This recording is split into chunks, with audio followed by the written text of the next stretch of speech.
Dober dan, dobrodošli na mojem webinarju z naslovom Samozaposlitev in dejavnosti v medijski in glasbeni kompoziciji.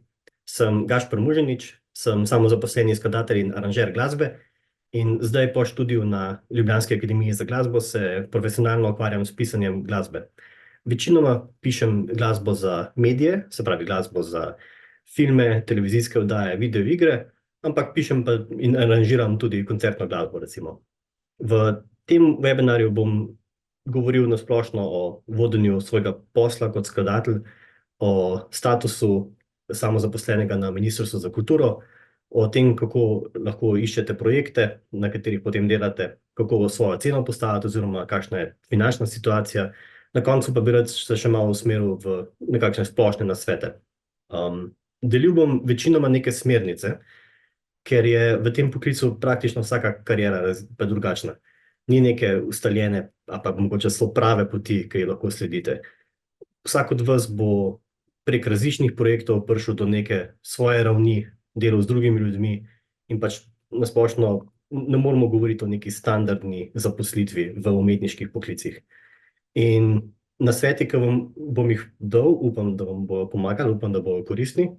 Ti nasveti bojo sicer v kontekstu glasbene kompozicije oziroma dela kot glasbenik, ampak mislim, da bojo koristni tudi za koga, ki se ukvarja z kakšnimi drugimi kulturnimi dejavnostmi ali recimo s filmom, fotografijo, režijo, kakorkoli.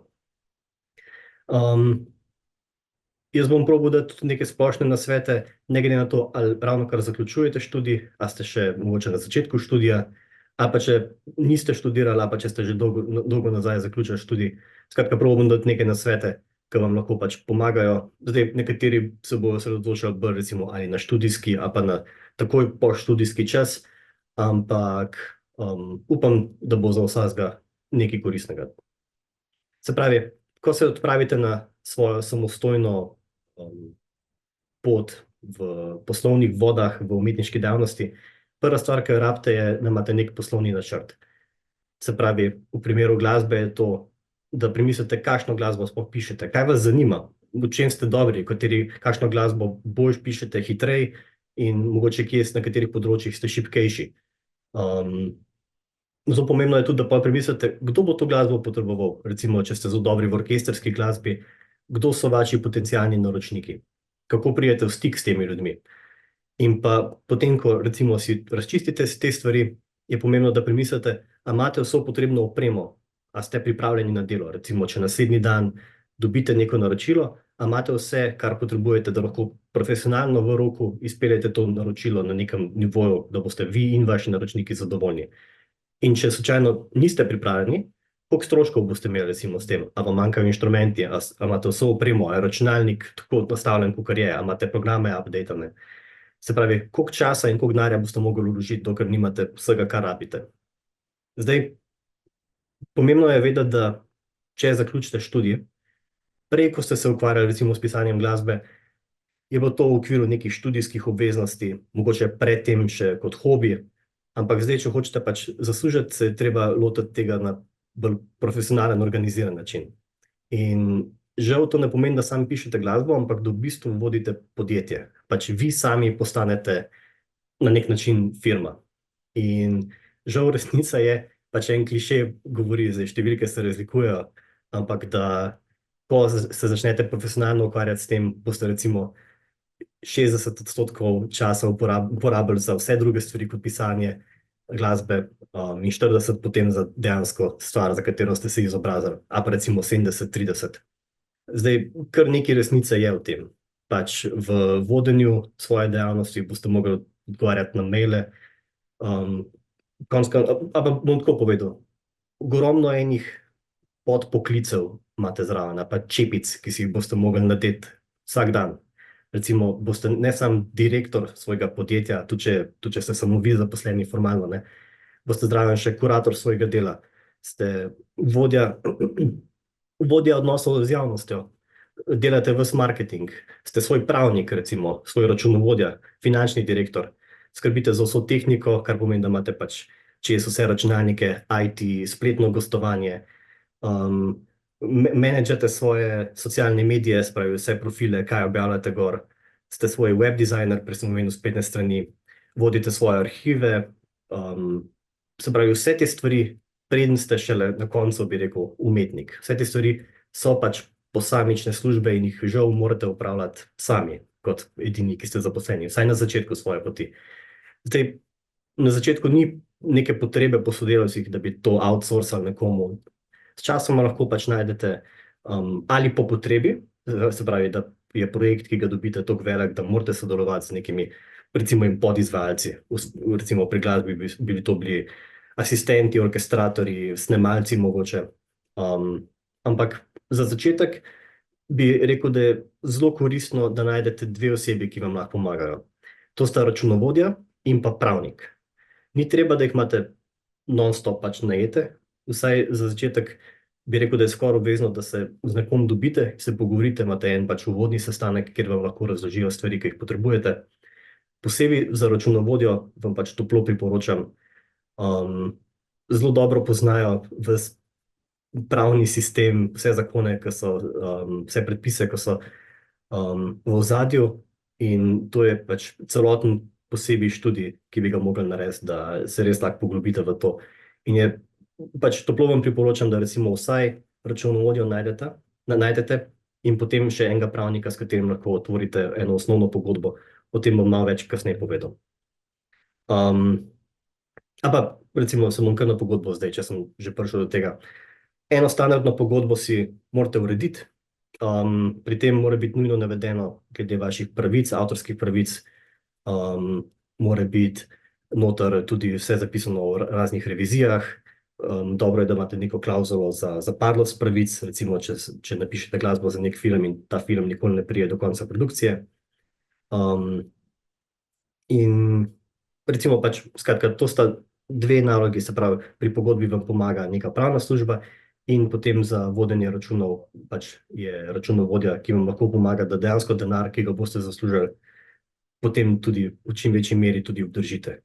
Ker vam pripadajo, če veste ali pa ne, kup nekih, bom rekel, subvencij ali pa posebnih predalčkov, kamor pašete, recimo kot delavci v kulturo, kjer so potem lahko marsikakšne olajšave. Zdaj, še eno točko bi recimo izpostavil, ko smo ravno pri vseh teh različnih službah, ki jih delate pri svoji dejavnosti. Močno vam priporočam, da sledite svoji dejavnosti, se pravi, da si nekam zapisujete ali datume, kaj se dogaja, karkoli najdete, recimo, če imate fotografije, ali ste jih mogoče vi zajeli ali pa nekdo drug, da jih shranite, če imate svoje skladbe na koncertih, da shranite programske liste, in pa tudi, če je majčkeno slišati narcisoidno mogoče, enkrat na mesec ali pa enkrat na teden, enkrat na 2 tedna, se pogooglajte, pač pejte na Google ali pa Bing, da ne bom zdaj delal razlik, napišite svoje ime ali pa ime svoje produkcije, kakor imate, in pogledajte, kaj je novega. Meni osebno se je zgodilo, da sem jaz recimo 2-krat, 3-krat na leto najdem, da se je nekje moja glasba pojavila, ker sploh nisem vedel, da se je, in recimo pač take stvari bo močno prav prišle pri statusu, o katerem bom zdaj majčkeno več povedal. Torej, status, ne govorim samo zdaj o statusu samozaposlenega, ampak nasplošno pač nek pravni status, ki ga imate, mora biti urejen za to, da lahko v Sloveniji pač opravljate neko dejavnost. Ker ko opravljate poslovno dejavnost, kakršnakoli pač je, morate izstavljati račune, kjer so vsi pristojni davki, hkrati pa ste s statusom tudi uradno pač zaposleni, imate nek prepoznan poklic. In zdaj, na začetku kariere bi rekel, da lahko račune izstavljate na 4 načine, oziroma so 4 statusi, ki jih lahko imate. In to so kot samozaposleni v kulturi, pri Ministrstvu za kulturo, ali kot SP, se pravi kot samostojni podjetnik, lahko ste del društva ali pa prek Avtorske agencije Slovenije. Zdaj, začel bom z statusom samostojnega kulturnega delavca, kot se dejansko reče, ampak bom izmenično uporabljal z izrazom samozaposleni v kulturi, ker je to potem naziv, ki ga dobite. Najprej nasplošno bi se osredotočil na ta status, ker se mi zdi vsaj na začetku najboljša opcija, ki vam je na voljo. In pa zato, ker vsaj če ste študirali prav formalno recimo glasbo na akademiji, je to en lažjih, ki jih lahko dobite, oziroma najlažja kombinacija, kako lahko dobite in koliko vam pomaga. Zdaj, za začetek moram povedati, da je dober mesec nazaj potekala javna obravnava o spremembah in dopolnitvah uredbe o samozaposlenih v kulturi. Tako da v času, ko gledate to, se je mogoče marsikaj spremenilo. Zato bom bolj nasplošno povedal o statusu in pač, ko pride do tega, ko boste sami razmišljali o tem, da zaprosite za status, se mogoče pač pozanimite o tem, kaj je pač novega. Se pravi, status samostojnega kulturnega delavca oziroma samozaposlenega v kulturi dobite sprošnjo na Ministrstvu za kulturo. Pogoji so, da ne prejemate pokojnine, kar je verjetno samoumevno, in pa da samostojno opravljate specializiran poklic na področju kulture. In pa da imate neko ustrezno izobrazbo ali pa da z dosedanjim delom kažete usposobljenost. Se pravi, ne nujno, da imate faks, ampak če pač imate za pokazati nekaj letno dejavnost na vašem področju, ali recimo kot glasbenik snemate albume, ali kot filmar ste naredili recimo nekaj kratkih filmov ali pa videospote. Se pravi, da kažete, da lahko upravljate ta poklic. Drugi status, ki je nekoliko podoben, je SP, pri čemer je glavna razlika v tem, da si sami določate dejavnosti, ki jih opravljate. Se pravi, ko odprete SP, določite, da bo vaš SP zajemal to in to in to in to, in potem lahko za te dejavnosti izstavljate račune. Zdaj, podobno je tudi pri statusu kulturnega delavca, le da tam so zelo določeni poklici, ki jih lahko upravljate in potem dejavnosti noter zajete. Pri SP-ju je to splošno. Zdaj, lahko imate status samostojnega kulturnega delavca in SP hkrati. In v tem primeru določate, iz katerega statusa se izplačujejo prispevki. V prispevkih bom večkrat kasneje povedal. Zdaj, kot sem rekel, pri SP-ju imate nekoliko več svobode, ampak posebej, če delate v kulturi, ima status samostojnega kulturnega delavca nekaj precej velikih prednosti. Zdaj bom do konca naštel te 4 možnosti, se pravi, so še društvo in Avtorska agencija Slovenije, potem bom pa se osredotočil pač na status. Se pravi, društvo, zelo na kratko, je organizacija, ki jo ustanovite z še 2 osebama, ampak problem pri društvu je, problem, odvisno kaj želite, ampak zadeva pri društvu je, da ne sme biti profitno orientirano, se pravi, mora biti neprofitno društvo. Račune lahko izstavljate, ampak se potem s temi računi, denar se nalaga na račun društva in vsi stroški z delovanjem društva se tam pokrivajo. Tako da marsikak problem lahko nastane, če bi potem hoteli vi dobiti ta denar ven dejansko pač za vašo uporabo. Zdaj, v času študija, ali pa če statusa nimate, ali niste zaposleni ali karkoli drugega, je možnost, to je 4. možnost, kako lahko izstavljate račune, preko Avtorske agencije Slovenije. Zdaj, če delate kot študent, je to odlična opcija, ker ne gre za dejansko študentsko delo, ne. Vsi davki, ki jih morate plačati in vsi prispevki so vključeni, torej gre za bruto račun, kar pomeni, da boste prejeli manj, pač jaz, kot sem prvič izstavil tak račun in sem dobil nazaj, to je bilo še, mislim, da v mojem 3. letniku, sem bil precej negativno presenečen, ker tega nisem vedel. Tako da ali se ustrezno prej dogovorite z vašimi naročniki, da gre za bruto račun, ampak v takem primeru pač Avtorska agencija Slovenije, ne glede na to pač, kaj delate, lahko prek njih izstavite račun za neko avtorsko, neko umetniško, kreativno dejavnost in oni pač prejmejo nek relativno zelo majhen znesek za to storitev in se mi zdi pač odlična opcija, posebej, če ste še pač aktivni študent. Zdaj, osebno, moje mnenje je, da je status samostojnega kulturnega delavca najboljša opcija od teh. Zdaj bi nekoliko na kratko pa srednje dolgo več o tem. Se pravi, v začetek, kakšne so prednosti tega statusa, predvsem napram SP-ju.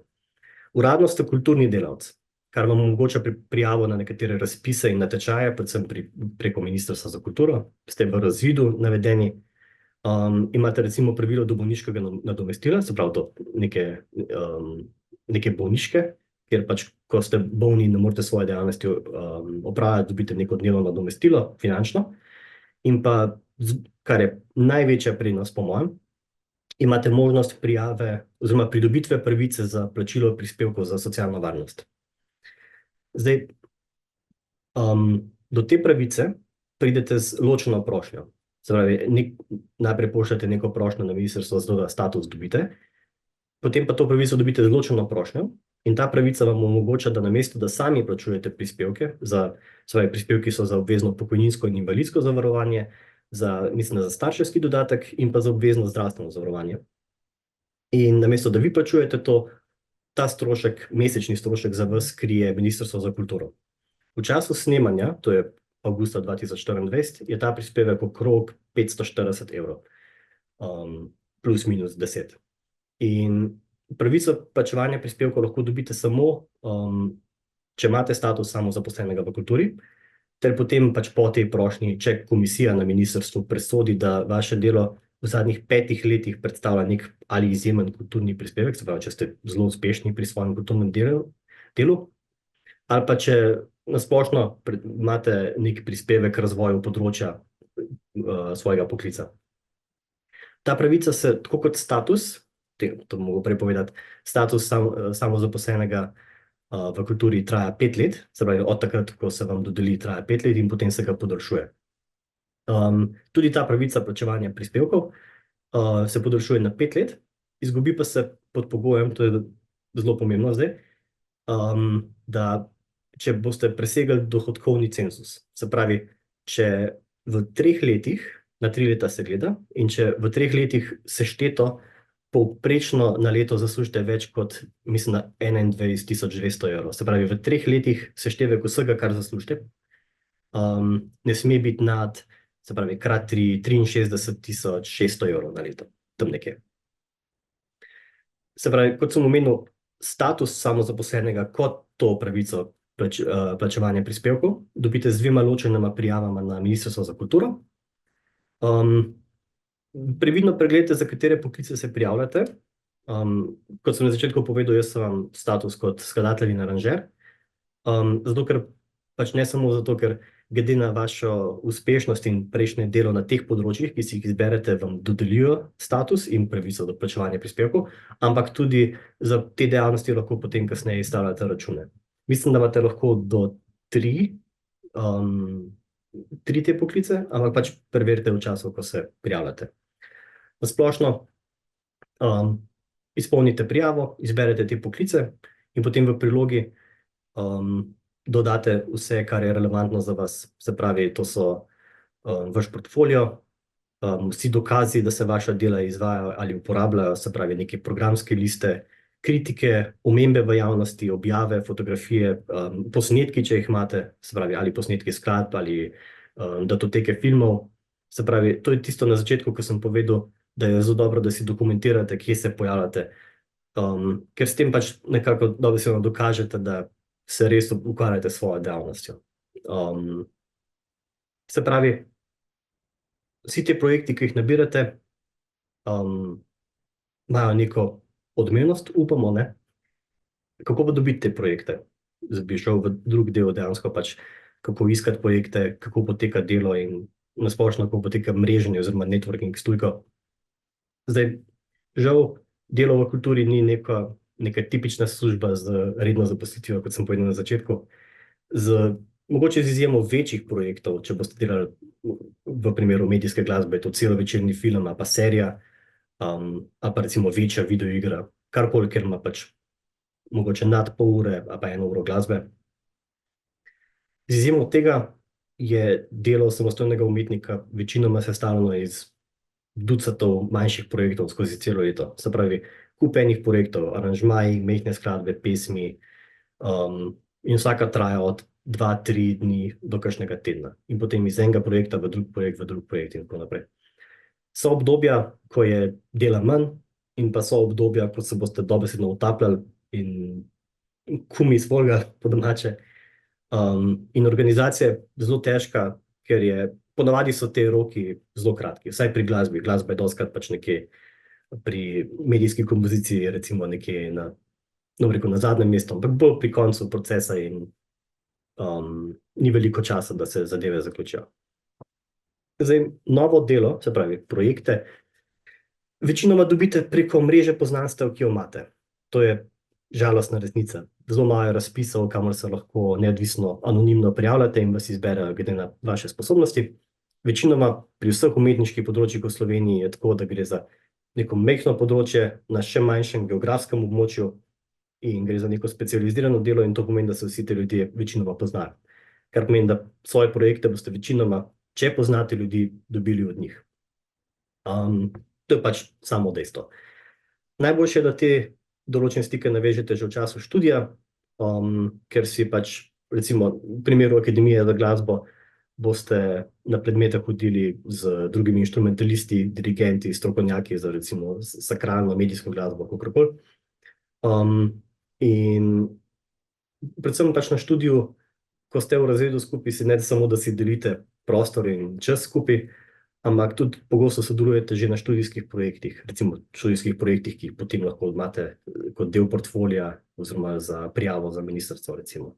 Ampak hkrati ste pa naredili pač, pokazali ste, da ste sposobni za svoje delo, da lahko delate, da lahko dostavite delo na koncev. In ljudje vas poznajo in se vas bodo spomnili tudi kasneje, ko sami napredujejo v svojih karierah. Zdaj, izven študija, to ne pomeni, da pač, če niste šli na šolo, je pa zdaj vse pač pozabljeno, ker nekoga ne poznate. Še vedno lahko spoznate ljudi, lahko celo, recimo, samo pišete maile ali kličete na slepo, cold calling po angleško. To mogoče ni tako primerno, ampak definitivno je vrsta načinov, kako lahko najdete neke kontakte za sodelovanje. Najboljše je definitivno, da pač ljudi dejansko spoznate, recimo na festivalih ali druženjih okrog festivalov. Recimo v kontekstu medijske glasbe je festival slovenskega filma, vsakega oktobra v Portorožu. V kontekstu klasične glasbe je kup nekih festivalov, festival Ljubljana recimo. In na teh festivalih najdete pač in ljudi, ki jih zanima, in ljudi, ki se profesionalno ukvarjajo s tem, in lahko tam pač vstopite v kontakt z njimi. Zelo pomembno se mi zdi na tej točki poudariti, pač za voljo vas in pa tudi nasplošno zaradi čisto ljudnosti, probajte ne spoznavati ljudi samo zato, ker vam lahko dodelijo, pač dajo nekaj za delati, ampak res pač probajte ustvariti nek odnos, se pravi, pač pomembno je, da se zavedate, da s temi ljudmi boste delali. Predvsem glasba je v vseh oblikah kolaborativno delo, delate z drugimi inštrumentalisti, dirigenti, snemalci in pač, če bo en občutek, da ste tam samo zato, pač, da nekaj denarja dobite, boste mogoče dali napačen vtis. Probajte navezati neke stike, to so ljudje, ki jih zanimajo iste stvari kot vi in pač bi rekel, da preprosto dobite neke zelo kvalitetne prijatelje in znance. Skratka, kot sem rekel na začetku, dobro je, da čim prej ugotovite, kaj vas zanima, v smislu recimo glasbene panoge, in se potem ustrezno usmerite v karkoli. Karkoli pač to je, seveda. Recimo pri splošni glasbi za ljubiteljske ali pa amaterske orkestre, godbe, zbore, bi rekel, da najbolj, da se taki priredbi, ljubiteljski priredbi, recimo zasedbi priredbi, da se takim zasedbam preprosto pridružite. Pač imam kolege, ki so leta in leta bili v zborih, sčasoma so se začeli ukvarjati s pisanjem glasbe, so delali aranžmaje in potem so za svoj zbor naredili kakšen aranžma, sčasoma kakšno avtorsko skladbo in zdaj se pač redno ukvarjajo s pisanjem glasbe, ne samo za svoj zbor, ampak tudi za druge zbore. Recimo, to je en tak zelo naraven način, kako lahko prek amaterskih, a pa recimo ljubiteljskih zasedb počasi ustvarite nek reden tok dela. V primeru, da imate željo pisati recimo sodobno klasično glasbo, bi rekel, da je še vedno najboljše iskati kontakte in med študenti Akademije za glasbo, preko recimo Društva slovenskih skladateljev in pa na koncertih, ter kot sem rekel, v raznih festivalih sodobne glasbe. Zdaj za medijsko kompozicijo, torej pisanje za filme in serije in videoigre, je najboljše kontaktirati po mojem študente filmske umetnosti na AGRFT-ju ali pa na Univerzi v Novi Gorici ali pa na kakšnih zasebnih univerzah oziroma inštitutih. In pa pač posamezne produkcijske hiše. Pač produkcijskih hiš je v Sloveniji veliko, pomeni, da je veliko projektov, na katerih se dela in kot produkcije in kot koprodukcije. In pač gotovo lahko najdete koga, ki pač je pripravljen pogledati vaš portfolio in potem greste v tem naprej.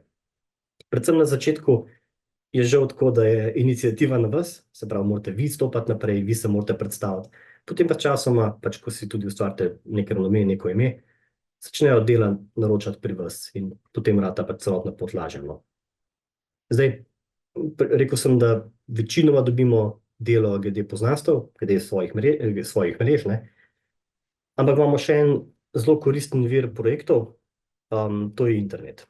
Se pravi, kupijo enih forumov na Facebook skupinah, Reddit, Discord, javni razpisi, tekmovanja, natečaji, to je pač tako v Sloveniji kot v tujini.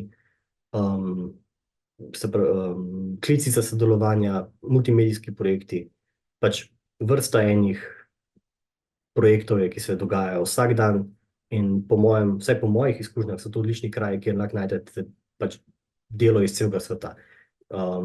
Zdaj, določeni problemi seveda obstajajo, a pa recimo so prisotni, ki niso toliko pri tisti poti, ko poznate ljudi, a pa če delate recimo samo v Sloveniji. Težje je najti plačane projekte, večinoma pač so tukaj kakšni manjši študentski filmi a pa neodvisni manjši projekti, ker ko pač pride do nekih recimo projektov, ki stanejo več denarja, kjer so produkcijske hiše zadaj, potem je že nek organizator in se pač ne išče nekako naključno po internetu, ampak imajo svoje vire, ki najdejo recimo skladatelj v tem primeru.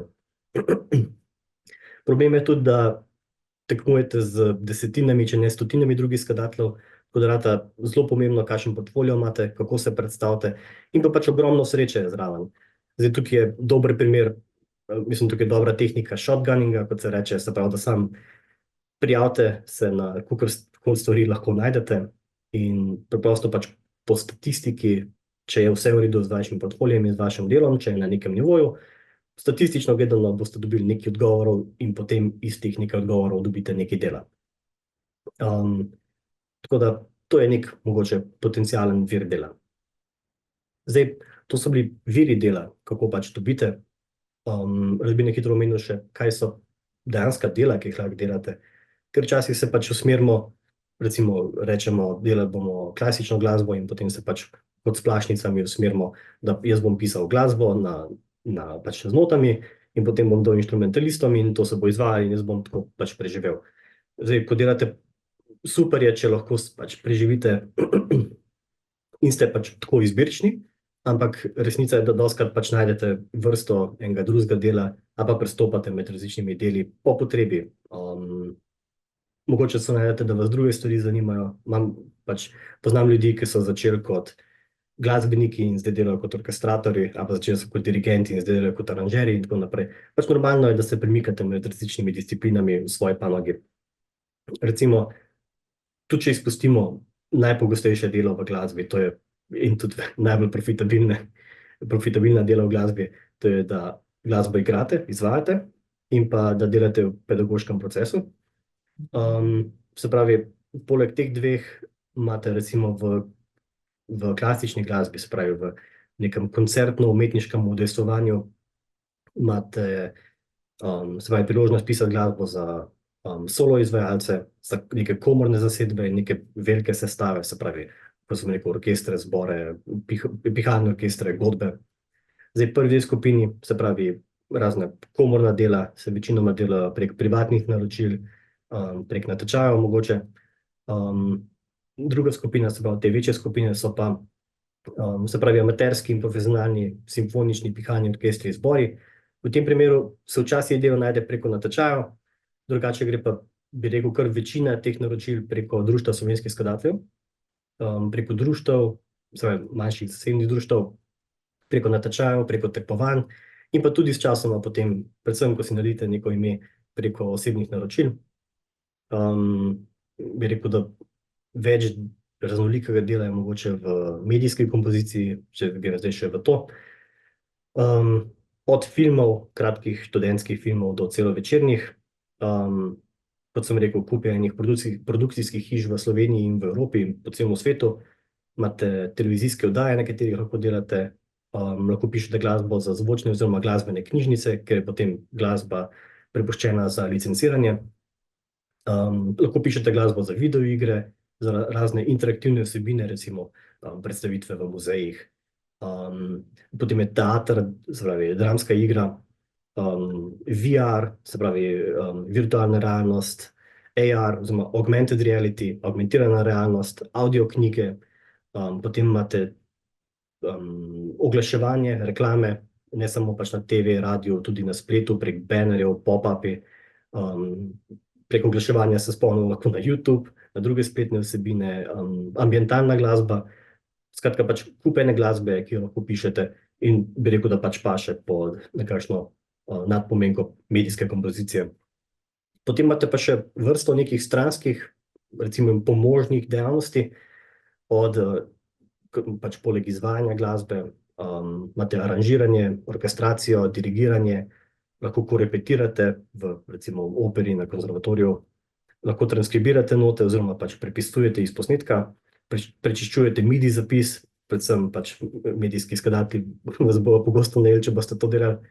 Lahko urejate in postavljate notacijo in pripravljate notografski material za tisk, delate kot producent, zdaj ne da delate pač elektronsko glasbo, ampak producent v smislu vodenja projekta, nekega snemalnega projekta recimo. Ko smo pri snemalnih projektih v studiu, delate kot snemalni tehnik, kot tonski tehnik, delate mix, mastering. Skratka,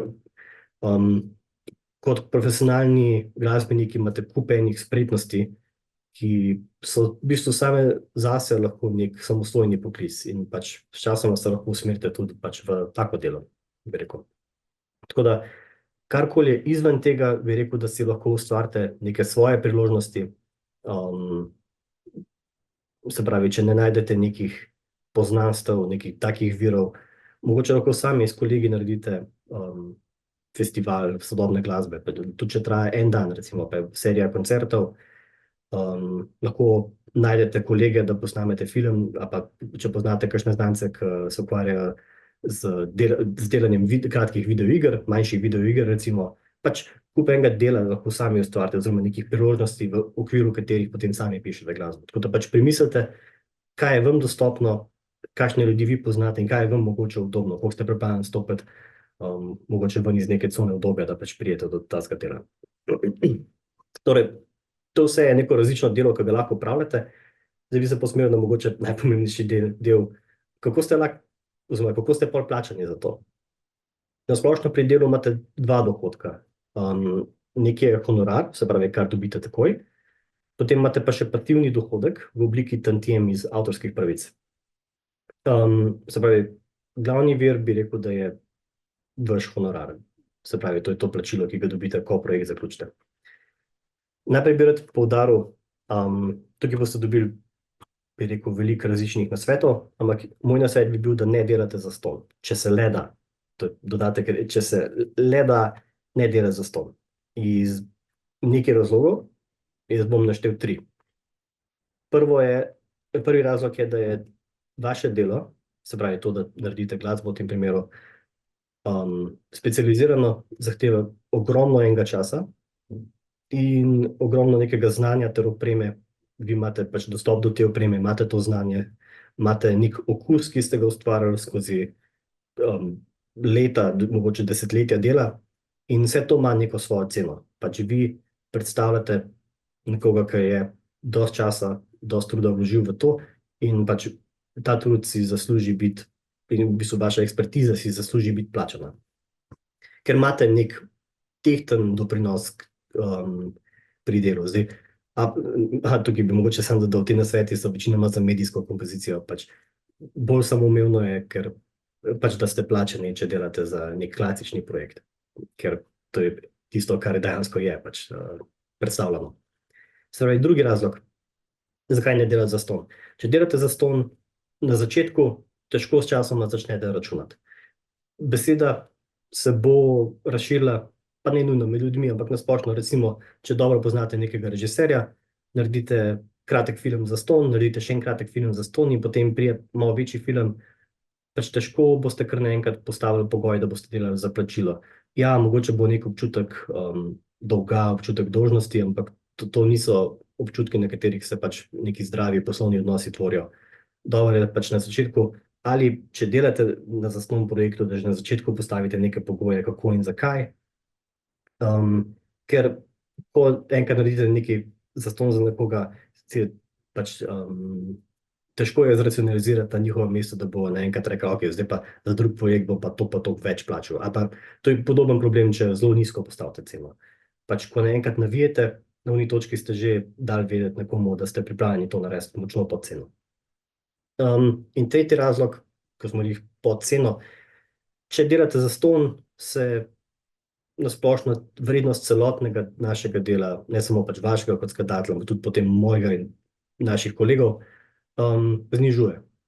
Ker pač jaz sem pripravljen delati do neke cene, ta cena se k sreči s tem, ko pač moje delo raste, ko vedno več delam, se dviguje in pod neko ceno pač ne delam več. In če se bo našel nekdo drug, pač vsi izgubimo delo. In nekako, in na koncu, kot sem rekel, če se navežem na drugo točko, težko boste pol s časom, ko dobite delo, dvignili ceno svojega dela, ker ste že dali vedeti, da pač to delo je to pa to vredno in škoda je narejena. Zdaj, realnost je taka, da pač budžeti so takšni, kakor so. Kot sem rekel že na začetku, glasba je dostikrat na zadnjem mestu in pogosto tudi pri budžetu je tako. Izpogajajte si, če delate že zastonj, nekakšen drug bonus. Ali ne izkoristijo kjerkoli marketing, ki ga imajo, da vas omenijo, naredijo post na socialnih medijih, kakšen nek spotlight na drugačen način, mogoče vas lahko povežejo s svojimi kolegi, z drugimi ljudmi, neko nadomestilo za vaše delo, skratka pač, da dobite nekaj, ki vam lahko pomaga ali pri tem, da dobite naslednje projekte, ali pa nasplošno recimo pri tem, da obdržite, da podaljšate status, karkoli, nekaj, ki vam lahko pomaga. Najpomembnejše pa je, da obdržite vse pravice. Se pravi, tipično film dobi neko ekskluzivno, recimo v primeru glasbe, film dobi neko ekskluzivno pravico za uporabo te glasbe, vi lahko mogoče to glasbo, odvisno od pogodbe, uporabite potem na albumu ali pa v kakšnih drugih kontekstih, ampak glasba ob filmu sme biti samo ob tistem filmu za neko trajanje, ki je določeno v pogodbi. Recimo, če delate zastonj, moj nasvet bi bil, da ali časovno omejite to trajanje, ali pa preprosto, da filmu date neekskluzivno pravico do uporabe glasbe. Se pravi, na tak način lahko vi napišete glasbo za kratek film, to je bilo zastonj, porabili ste mogoče 2 tedna in to glasbo lahko kasneje uporabite za nek drug film ali jo ponudite knjižnici glasbe, ki bo potem naprej licencirala za vas in imate s tem nek dohodek, ali uporabite za nek drug projekt, date na album, ki ga potem prodajate naprej, ali pa je na streaming platformah. Se pravi, da še vedno obdržite pač kontrolo nad svojo glasbo, ki ste napisali. Ker tehnično gledano pač uporabljena je nekje, plačana pa ni bila. Kar se mene tiče, še vedno pač pripada na en način vam. Zdaj, če res ne gre drugače, pač tukaj so zdaj eni razlogi, zakaj lahko delate zastonj, oziroma na kaj treba paziti, če delate zastonj. Pred časom sem slišal za eno načelo, ki se mi zdi prikupno, pa precej koristno, to je sistem 3 P-jev. Iz angleščine People, Project, Portfolio. To so 3 razlogi, zakaj delati zastonj ali pa močno pod plačilom na projektu. Se pravi, prvi razlog je, ali boste delali z ljudmi, ali s katerimi ste si blizu, ali so v družinskem, se pravi v sorodstvu, ali so vmes vpletene kakšne usluge, ali pa če sam mogoče zelo močno spoštujete njihovo delo in njihov način ustvarjanja. Pač to je mogoče en razlog, zakaj lahko, bom rekel, znižate, ne pravim nujno, da morate zastonj delati, ampak da znižate recimo svojo ceno in pač delate z nekim režiserjem, recimo, na katerem se navdušujete. Drugi razlog je, se pravi, projekt. Podobno, a vam je zelo všeč ta projekt, njegovo sporočilo, ali pa projekt dosti odmeven, da bo tudi neke nematerialne prednosti, se pravi, da s tem, ko boste svoje ime imeli pripeto na projekt, a bo to vam nekako pomagalo pri vaši karieri, tako ali drugače. In pa tretje, ki je delno povezano s tem, portfolio. Se pravi, poleg tega, da je vaše ime zraven pripeto, da ste pokazali s tem, ko se film z vašo glasbo vrti nekje na festivalu, ste pokazali, da lahko uspešno zaključite projekt. Ampak poleg tega, a bo ta projekt mogoče predstavljal nekaj povsem novega v vaši paleti ustvarjanja. Recimo, če vedno delate glasbo za filme z orkestrom, a ste dobili naenkrat priložnost, da delate ali obratno, če vedno delate z majhno zasedbo, ste dobili naenkrat priložnost z orkestrom. A lahko uporabite kakšen nov pristop, ki ga prej še niste. ali imate dostop do kakšnega novega inštrumenta, ali pa imate nov kos opreme, ki ste ga dobili ali s tem projektom, ali pa prej, ki ga lahko zdaj pri tem uporabite. A se lahko kaj naučite mogoče, recimo pač karkoli, kar lahko uporabite, zdaj rekel sem kot portfolio, ne samo nujno kot vaše, pač to, da se predstavite, ampak nasplošno pač, da preizkusite nekaj novega, da preverite, kje ste, da v svojem portfoliju recimo rock komadov dodate še imitacijo klasične glasbe, recimo. Pa če vam da projekt mogoče nekaj takega, da se lahko, bom rekel, z blagoslovom igrate, to je mogoče tudi dober način, da pač izkoristite čas za nekaj takega. Se pravi, to so mogoče eni razlogi, zakaj delati, recimo, zastonj, kljub temu, da res poudarjam, če se le da, ne, ali pa vsaj pod neko ceno. Ampak, recimo, da pač imate srečo, delate na projektih, ki imajo nek budžet in večinoma projekti, kar imajo budžet, tako da še enkrat polagam, da se poskusite pritisniti, ker dostikrat se najde kakšen denar, tako ali drugače. Se pravi, če ne delate zastonj, oziroma če ima nek budžet, kako postaviti ceno? Se pravi, kot sem rekel, glasba je nekako zadnja stvar, na katero se misli, in tudi pri postavljanju budžeta se reče, ok, to pa imamo še 300 evrov, bomo dali 300 evrov za glasbo, če je to dovolj ali pa ne. Zdaj, srečo imamo, kljub temu, da celoten posel je na en način zelo improviziran, tukaj imamo neka splošna, ne ravno pravila, ampak neke smernice. Mislim, da iz leta 1999 je v uradnem listu pravilnik, imenuje se pravilnik sofinanciranja avtorskih honorarjev, in gre za nek seznam, kjer piše, kakšna je cena za naročilo orkestrske skladbe z do 5 inštrumenti in pod 5 minut, nad 5 minut in tako naprej. Se pravi, kljub temu, da gre za močno zastarelo stvar, vsaj mislim, da niso še posodabljali takrat, imate neko stvar, na katero lahko pokažete kot pač nek, bom rekel, pač objektiven vir, iz kje lahko pač ali postavljate ceno, ali pa tudi, da vi vidite pač nekako povrednotiti svoje delo. Spomnim se pač posebej na začetku, ko zaključiš študij, vesel si, da si sploh karkoli dobil, tako da rečeš, ja, si tudi 100 evrov bo v redu. Ni nujno, kot sem rekel, pač s tem razvrednotite svoje delo in pa dobro je pač, da nekako vzdržujete nek temeljni nivo. Se pravi, pač tukaj imate nek vir, probajte ga pač izkoristiti. Se pravi, v tem pravilniku so naštete neke cene, ampak v resnici je to veliko bolj prilagodljiva zadeva, seveda. Recimo vsaka produkcijska hiša ima nek svoj cenik, pa recimo standarde za plačilo projektov, in dostikrat so te stvari bolj v smislu vzemi ali pusti, oziroma pač pod pogoji vsake posamezne produkcije. Zdaj, seveda, nekaj prostora imate, da se pogajate, posebej, če imate pravnika, kot sem rekel. Zdaj, tista standardna pogodba, o kateri sem govoril na začetku, večinoma pomaga pri kakšnih manjših študentskih projektih, ko pridete do neke stopnje, ko delate z pač drugim podjetjem, takrat pridejo potem že njihove standardne pogodbe noter in pač natančno preberite, kaj je noter. Ampak bomo šli na pogodbe še majčkeno kasneje. Se pravi, v tem primeru, ko dobite neko tako ponudbo v smislu vzemi ali pusti, nekaj pogajanja seveda je, ampak v tem primeru morate sami pač presoditi, ali vzeti projekt ali ne.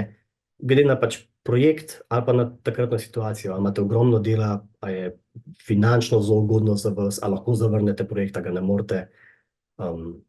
Tako. Se pravi, če sami postavljate ceno, recimo izven tega, jaz bi rekel, da morate imeti predvsem v mislih, kakšni bodo stroški s produkcijo glasbe, koliko dela bo potrebnega in pa predvsem koliko časa bo trajalo. Ker čas, ko delate na enem projektu, je čas, ko ne morete delati na drugih, ali pa mogoče celo čas, ko ne morete iskati drugih projektov. Pomembno je vedeti, ali boste mogli poiskati inštrumentalista, da bo igral kakšen inštrument v živo na vašem, se pravi, na projektu, v filmu. Ali boste imeli mogoče več ljudi, kolikor jih imate prostor posneti v vašem domačem studiu, ali morate najeti studio za to. Se pravi, morate najeti prostor, morate plačati tiste ljudi, morate plačati nekoga v studiu, ki bo snimal za vas. Če boste delali recimo z virtualnimi inštrumenti, kot je predvsem pogosto na začetku, morate kupiti, ali pa morate priskrbeti kakšen drug kos specializirane opreme. Kakšna bo zasedba, koliko zamudno bo to delo, boste ogromno časa recimo porabili, da naredite na roke note za vse tiste, ki bo za vas snimali, ali si mogoče lahko privoščite asistenta? In če ja, koliko boste njemu dali za njegovo delo? A se vam splača, a boste ogromno časa na projektu prihranili s tem, da nekdo drug za vas naredi take pomožne stvari. Skratka, vse te stvari, ki naredijo, da morate vložiti več truda in časa, predvsem višjo ceno glasbe, preprosto. In tukaj, bi rekel, pač, če tukaj začnete šparati, vmes vam bo žal, ker boste gore delali na stvareh, ki veste, da je budasto, da jih sami delate, časa bo zmanjkval, imate samo še 2 dni, da zaključite projekt in vi pač note na papirju urajate. Dostikrat lahko pač najdete nekoga, da vam bo pomagal in probajte izkoristiti to, no. Skratka, cena je odvisna od tega, kot sem rekel, koliko bo ta glasba kompleksna in kaj vse traja. In pa tudi pač je odvisno od nivoja projekta. Pač majhni, neodvisni, kratki filmi bodo imeli manjši budžet in seveda pač manjšo ceno za glasbo, kakor en mednarodni televizijski oglas. Predvsem pri reklamah je tako, da ne morete na neko minuto računati pa to. Se pravi, kot sem rekel, mislim, da zaenkrat je najboljši nasvet, ki lahko dam. Pač od vsakega projekta je odvisno, kaj je, ampak sami presodite, koliko dela bo potrebnega in koliko stroškov boste imeli s tem.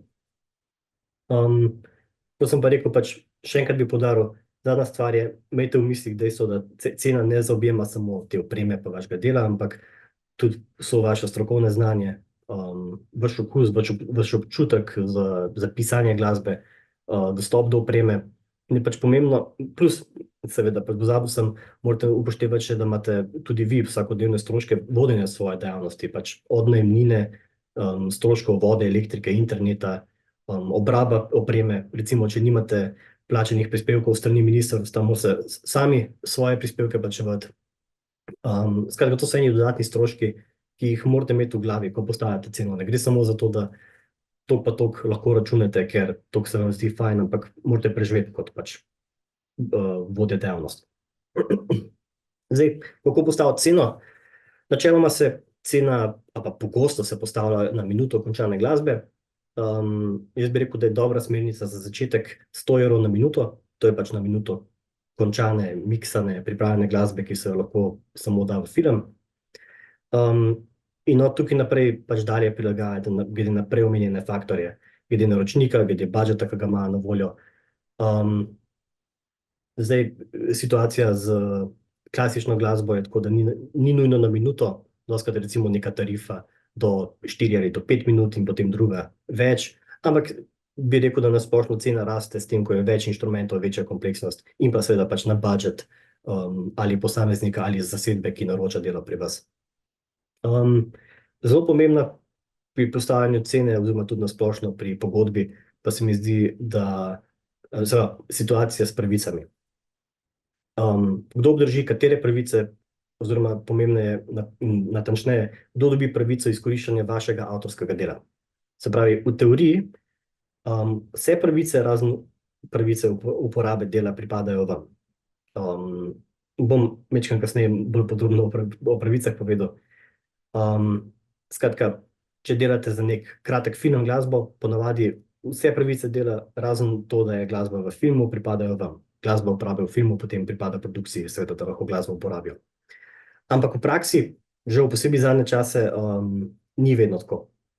Mehanične pravice, kot se jim reče, in pogosto tudi male pravice, se pravi, to so tiste, ki vam dajo nek pasiven dohodek, potem ko se delo recimo predvaja, se pravi, javno distribuira in tako naprej, se predvsem večje produkcije, recimo Netflix, Discovery, zdaj vem, da niste še tam, ampak sam povem to opozorilo. Pogosto se te pravice prepišejo, zato da ima, se pravi, produkcijska hiša popolno kontrolo nad tem, kako vašo glasbo, tisto, kar so plačali, potem lahko tudi uporabljajo. Recimo tudi, da vi ne morete kar naenkrat sredi 3. sezone šova reči, da vi se pa ne strinjate več z uporabo in oni morajo pač zelo hitro najti nek workaround glede tega. Se pravi, s tem, ko te pravice izgubite nek postopen vir dohodka, kar je vedno večji problem za veliko skladateljev in prenosim v tujini. Sploh zato, ker tehnično gledano to je vsaj delno vaša pokojnina. Se pravi, če boste vi naredili glasbo za recimo 10 epizod, ne vem, Simpsonovih, ki se vrtijo v toliko in toliko državah po svetu, toliko in toliko epizod, toliko in tokrat na teden, bi vsak mesec dobili neko plačilo, zaradi tega, ker je vaša glasba bila noter, če pa se te pravice pripišejo, pa pač tega plačila ni. In to je nekaj, kar morate upoštevati pri ceni, se pravi v tem primeru pri honorarju, ki ga imate na delu. In recimo še eno dobro vprašanje pri tem je, ali lahko sploh sami ustrezno vodite in izkoriščate te pravice. Recimo napišete glasbo za nek film, ki postane precej uspešen, pač napišete nekaj komadov noter in te komadi so zelo popularni, ljudje si jih pojo in se pojavi neka želja potem, da bi naredili recimo koncert z glasbo iz tega filma. Zdaj, če vi obdržite ustrezne pravice, pomeni, da je taka organizacija in ves potencialni profit tehnično gledano na vas. Se pravi, pač vi morate organizirati to ali pa potem nekomu drugemu pač predati te pravice. Zdaj, večje produkcijske hiše imajo že vzpostavljeno pač in so birokratsko ozadje in v sistem za take stvari, ampak kot sem rekel, pa niste več vključeni v tak projekt. Pač zadeva steče brez vas in tudi pač vi nimate nič od tega, recimo, ne. Kako se pa to izpogajati? Pa če imate čas se ukvarjati s takimi stvarmi ali delate na drugih projektih, ne? A imate čas potem organizirati še koncert, pa organizirati vaje, pripraviti notni material. Za koliko prepustiti te pravice? Mislim, kaj so vaši, recimo, ena smernica, eno vprašanje, ki si ga morate zastaviti, je, kaj so vaši cilji, vaše prioritete in vaše zmožnosti v tem primeru, recimo. A prepustiti te pravice in katere pravice in za koliko denarja? Z enim kolegom sem govoril in je rekel, da kadarkoli hočejo še vse te dodatne pravice, reče sam pač krat 3 cena. Se pravi, če hočejo dobiti glasbo v film, je recimo 1000 evrov, če hočejo vso uporabo, je krat 3. In da samo statistično izide, pač eni projekti ratajo bolj uspešni, eni manj, ampak nekako njemu je pač v redu. Zdaj, to je tega mojega kolega pristop. Jaz načeloma še nisem imel situacije, da bi toliko močno šlo glede pravic. Ampak kot sem rekel, pač to je odvisno od projekta in predvsem od vaših ciljev in prioritet in zmožnosti. Se pravi, zdaj, ko smo pri pravicah, mogoče na hitro čez to, avtorske pravice načeloma avtomatično nastanejo ob tem, ko delo zaključite. Se pravi, ko vi naredite neko skladbo, avtomatično nastane avtorska pravica, ki vas povezuje vaše ime s to skladbo. In v Sloveniji ima mislim, da Avtorska agencija Slovenije, to so tisti, pri katerih lahko račune izstavljate, imajo uradno pooblastilo za vodenje registra, če hočete dodatno zaščititi neko delo vnaprej. Ampak načeloma, ko je vaše ime pripeto oziroma ko je zadeva končana, je avtomatično pod avtorskimi pravicami. Zdaj, to so avtorske pravice, zdaj so pa še materialne, majčkeno komplicirano, ampak preprosto povedano, pravice, ki nas zanimajo v tem kontekstu, kako zaslužiti, se jim reče materialne pravice in jih delimo na male in mehanične. Mehanične določajo, kdo sme glasbo dati na CD in DVD in druge nosilce. In večinoma se te pravice prenesejo na založbo, ki ta nosilci izda, ker potem oni lahko upravljajo, koliko jih natiskajo, pod kakšnimi pogoji in tako naprej. Seveda, za neko plačilo. Bolj pomembne so male pravice, kot se jim reče, in to so vse pravice, ki določajo uporabo dela v netelesni obliki, kot se reče. Se pravi, to je vso javno predvajanje, javno prenašanje, prikazovanje, oddajanje. Se pravi, kadarkoli je vaše delo v javnosti predstavljeno, ali pač pripeto k filmu, ali samostojno. In teh pravic ne morate sami upravljati. Zakonom s temi pravicami upravljajo kolektivne organizacije v Sloveniji. To so SAZAS, AIPA, mislim, da je še par manjših. V tujini imate tudi nekaj takih organizacij. V Ameriki sta ASCAP in BMI, v Nemčiji je GEMA. Ampak, kar hočem poudariti je, če imate nekaj za odnes od tega, situacija s pravicami je kompleksna. Jaz sem tukaj zelo na hitro povedal, katere so. In da morate paziti, katere prenašate v pogodbi. Tako da pejte 2, 3, 4, če je treba čez pogodbo, po možnosti s pravnikom, in natančno preberite, katere pravice je noter zapisano, da predajate in pod kakšnimi pogoji. A je to za koliko časa, na katerem geografskem območju, na kakšen način, se pravi, če z nekom sklenete pogodbo, da naredite glasbo, da bodo lahko oni to glasbo uporabljali samo v filmu, ali bo lahko albume izdajali s tem. In predvsem, tudi če lahko albume izdajajo, kdo dejansko dobi potem plačilo. Skratka, pravice so pomembna stvar za vaš pasivni dohodek, ker ga razen pravic ga ni veliko v glasbi. In bi rekel, da se čim prej, čim boljš informirite o tem. Zelo dober vir za začetek je Avtorska agencija Slovenije, so zelo prijazni in zelo pomagajo, če boste imeli kakršnakoli vprašanja. Lahko vprašate tudi na SAZAS-u in AIPA, to sta te dve kolektivni organizaciji, ki upravljate to. Imate pa tudi Urad Republike Slovenije za intelektualno lastnino, kjer vam, skratka, na teh virih vam lahko ogromno povejo ažurnih informacij o tem, pač kako točno je s pravicami. In pa potem predlagam, kot sem na začetku rekel, imate enega pravnika, ki v vaši, recimo, standardni pogodbi določi, kaj so vaše pravice in katere boste vsaj, bom rekel, privzeto obdržali. Skratka, šli smo čez to, kako dobimo projekte, kako postavimo cene in kako je z avtorskimi pravicami. Iz moje strani nasplošno je to, ampak na koncu sem mislil še en del posvetiti temu, da vam dam nekaj splošnih nasvetov ali pa nekaj mogoče informacij. Skratka, za začetek najpomembnejša stvar, ki ne moram dosti položiti na srce, je, da ne začnite delati, preden imate pogodbo. Preden imate iz obeh strani podpisan dokument, se ne dotaknete ene note, ker projekti na različnih točkah lahko padejo v vodo, financiranje se prilagodi ali izgine, pridejo razni pač konflikti interesov, karkoli.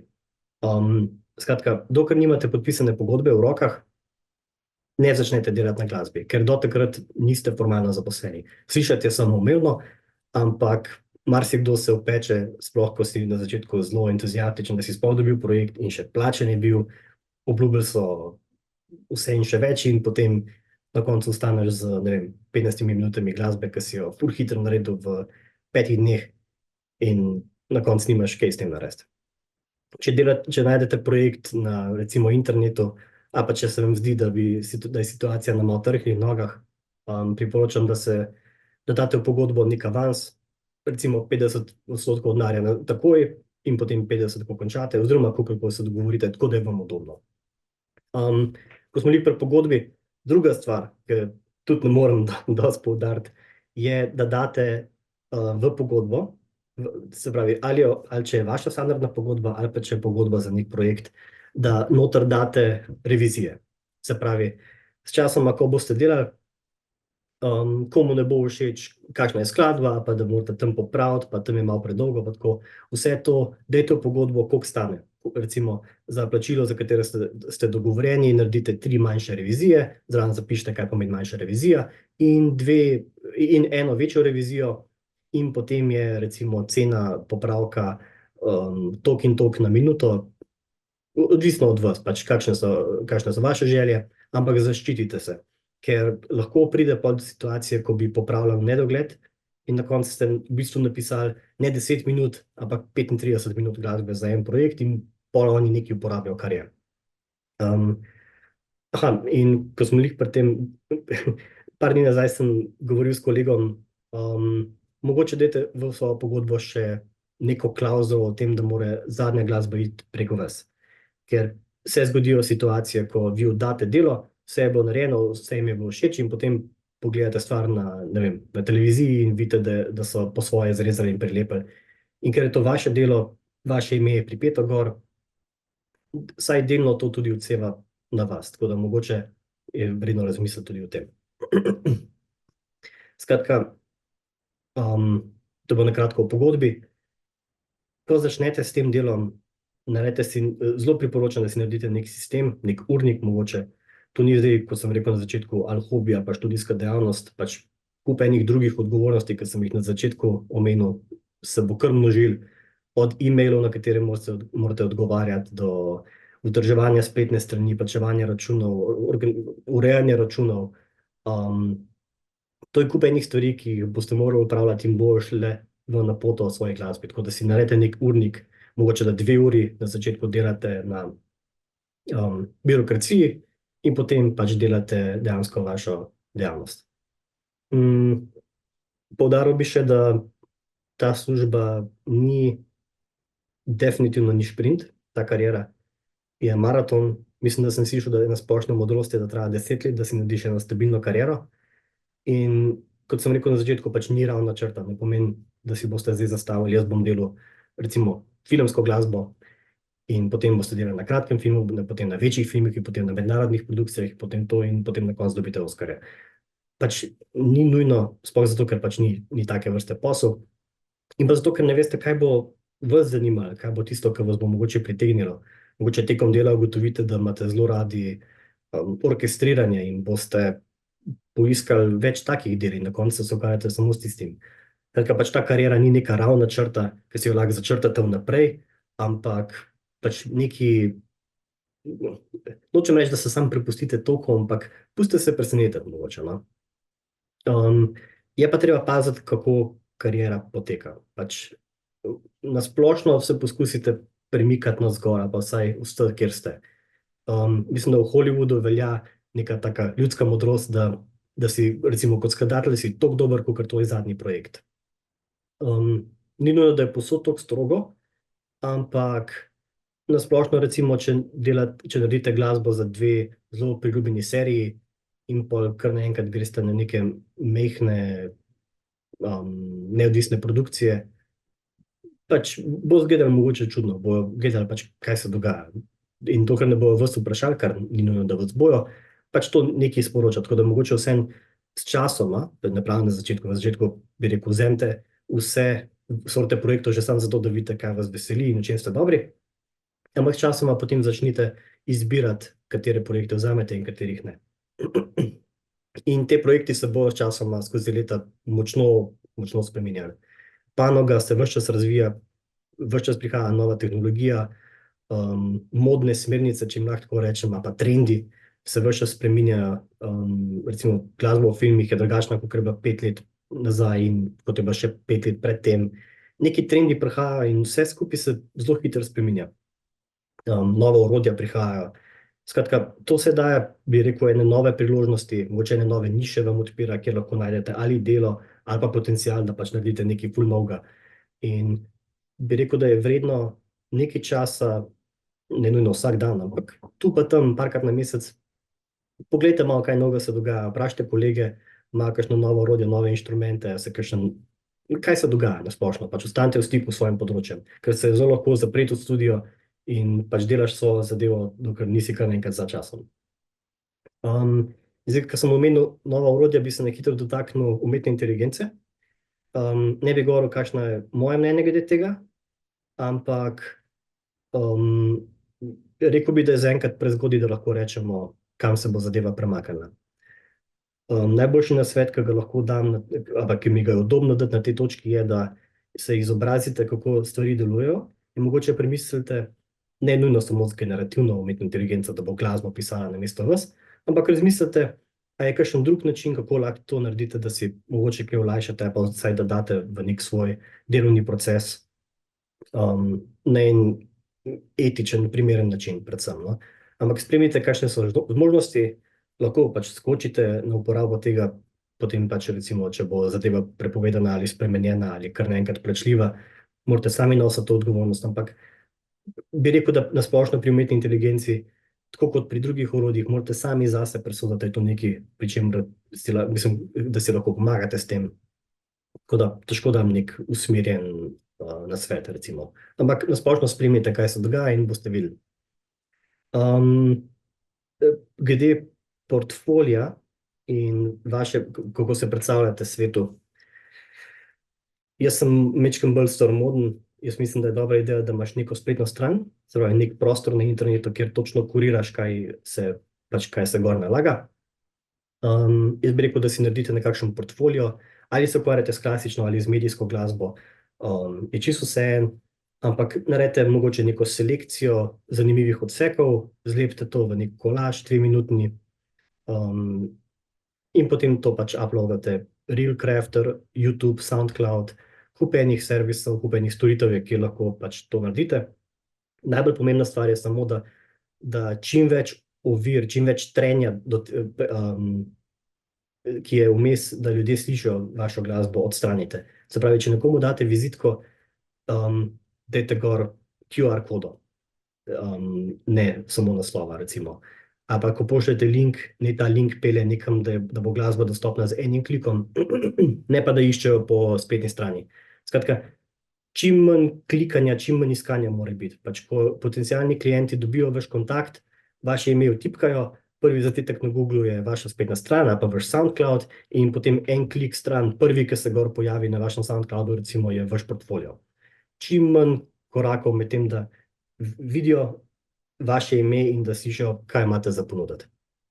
In pa pač seveda redno updatite, kaj prikazujete, ker pač škoda bi bilo, da vi in z vašimi sposobnostmi in opremo lahko naredite veliko boljš, kot kaj potem mislijo, da lahko naredite. In pa mogoče na koncu zadnji nasvet, ki je skoraj najpomembnejši, bi rekel. Vso to delo je fajn, ampak poskrbite za svoje fizično in mentalno zdravje.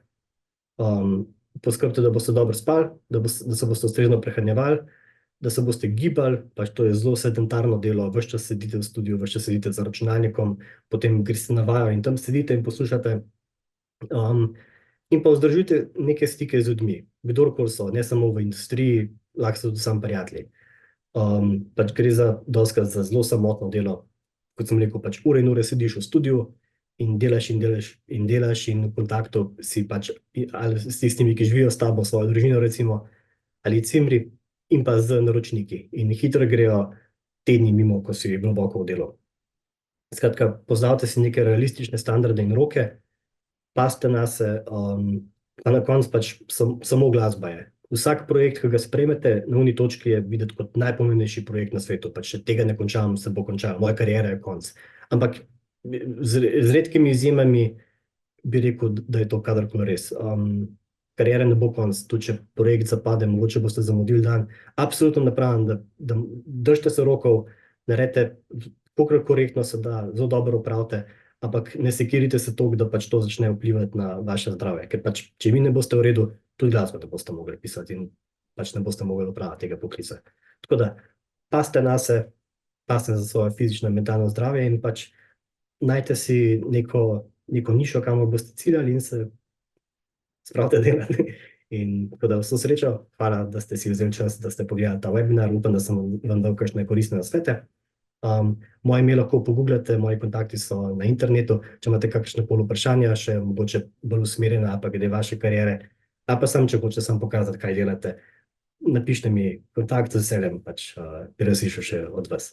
Tako da, hvala in lep dan še naprej.